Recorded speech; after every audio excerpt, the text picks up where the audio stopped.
পড়িয়ে দাও সেই চৈতন্য শব্দ করে ময়দান হয়েছে বাবাজি এখানে আর এখানেও কিন্তু মাল্য করে নাগা সন্ন্যাসীরা আখড়া থেকে যারা এসেছেন তারা এখানে সেই চৈতন্য মহাপ্রভুকে গৌরাঙ্গ মহাপ্রভু কি জয়, গৌরাঙ্গ মহাপ্রভু কি জয়, গৌরাঙ্গ মহাপ্রভু কি জয়। গৌরাঙ্গ মহাপ্রভু কি। আমরা গৌরাঙ্গ মহাপ্রভুর ঘাটে রয়েছি। গৌরাঙ্গ মহাপ্রভুকে এখন মাল্য পরিয়ে দিলেন আমাদের মহারাজ। আমরা এই মহাকুম্ভ মানে কি, যেটায় স্নান করলে, অবগাহন করলে মানুষ তার এই যে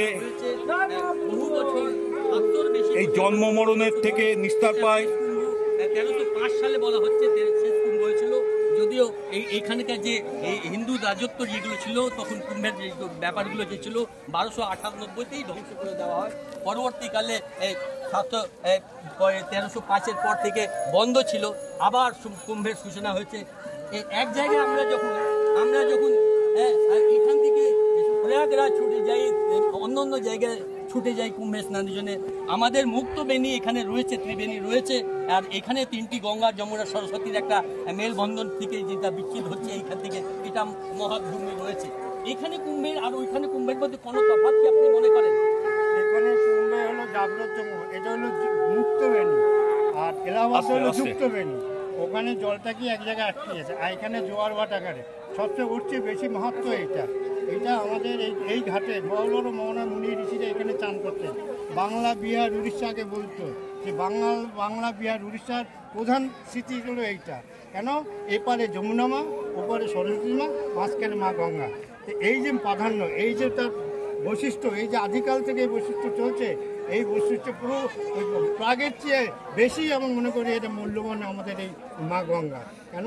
এই গঙ্গার বুকে আমাদের ভারতবর্ষের যে গঙ্গা, এই গঙ্গা এখান থেকে আমাদের উপর থেকে এসে সোজা গঙ্গাসাগরে চলে যায়।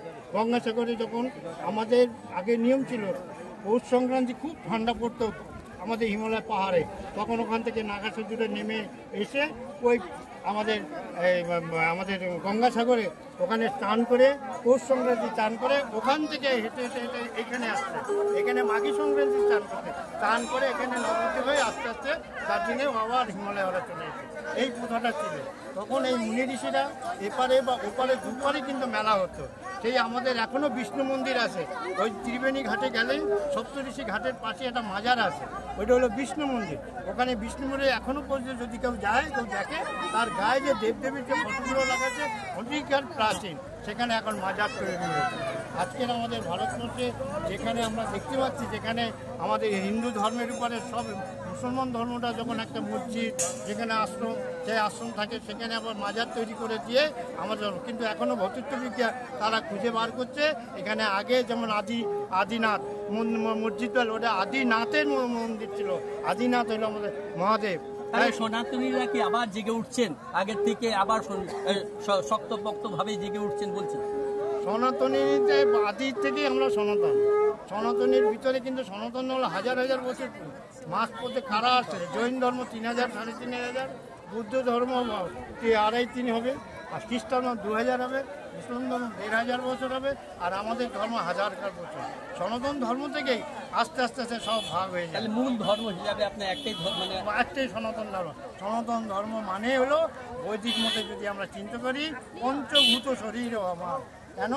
আকাশ, জল, বায়ু, এই পঞ্চভূত যেটা আছে, ও থাকলে আমাদের শরীর বাঁচবে না।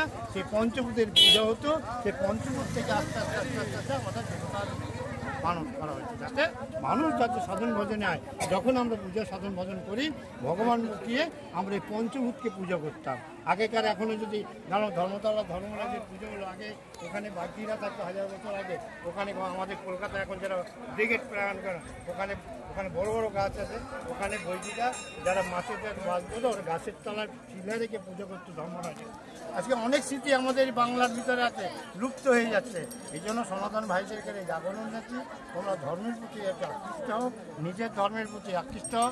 সেই আকৃষ্ট না হলে আজকের ভালো মাদের ভালো সন্তান দিতে হবে। কারণ মাই একমাত্র পারে একটা সন্তান দিতে, প্রতীক কেউ না। কারণ বর্তমান যুগে যা পরিস্থিতি, মারা সেই সন্তানকে সেই শিক্ষা দীক্ষা সমতভাবে দেয় না। কিন্তু প্রযুক্তিগত পরিবেশের দাস আমরা।